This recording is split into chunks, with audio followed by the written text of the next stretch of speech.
গায়ে রং বদলে বিপাকে পড়লেন অভিনেত্রী স্বস্তিকা। কোথায় গেল সেই কালো দীপা, যাকে দর্শকেরা এতদিন ধরে দেখে আসছিল অনুরাগের ছোঁয়া ধারাবাহিকে? ব্যাপারটা কি হলো আপনিও গুলিয়ে ফেলছেন না তো? চলুন তাহলে সবটাই বলা যাক আপনাদেরকে। তবে চ্যানেলে নতুন হলে চ্যানেলটি সাবস্ক্রাইব করে বেল আইকনটি প্রেস করে সঙ্গে থাকুন, তাহলে বিনোদনের সব খবর পেতে থাকবেন এই চ্যানেলের মাধ্যমে। আর ভিডিওটি ভালো লাগলে লাইক কমেন্ট শেয়ার করতে কিন্তু ভুলবেন না।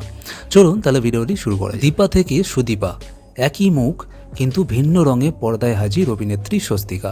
তাই দর্শকের মন একটু খারাপ। দর্শকের দাবি ওদের কাছে এখনও স্বস্তিকা মানেই দীপা। গায়ের রং বদলেও তাকে আলাদা করে চিনতে পারছেন না অনুরাগীরা। স্বস্তিকা বললেন, দর্শক শুধু দীপাকেই খুঁজছেন, দীপাকেই চাইছেন।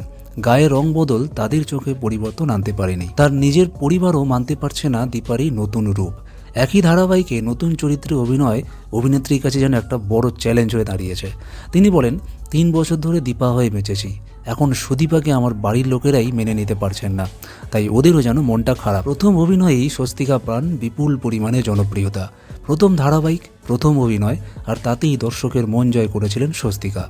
ঘোর শ্যামবর্ণা দীপা চরিত্রে অভিনয় করলেও বাস্তবে তিনি শ্যামলা নন, বরং চাপা গায়ের রং। তবে রূপটানের ঝক্কি থেকে এবারে মুক্তি পেয়েছেন।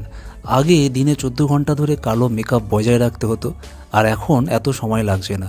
নিজের স্বাভাবিক রূপেই সহজে পর্দায় আসতে পারছেন অভিনেত্রী। এই গায়ের রং নিয়ে স্বস্তিকার স্পষ্ট দাবি, আমি কোনোদিনই ধবধবে ফর্সা ছিলাম না, গায়ের রং চাপা, কিন্তু দীপার মতো নয়। রং নিয়ে মাথা ঘামালে আমি ওই চরিত্রটাই করতাম না। এই ফর্সা কালো নিয়ে অভিনেত্রী বলেন, অনেকেই এখনও ফর্সা কালো নিয়ে ভাবে। 21 শতকেও যদি এসব নিয়ে ভাবতে হয় তবে তা প্রচণ্ড লজ্জার। তবে আপনি কাকে বেশি ভালোবাসবেন, কালো দীপা নাকি ফর্সা সুদীপা?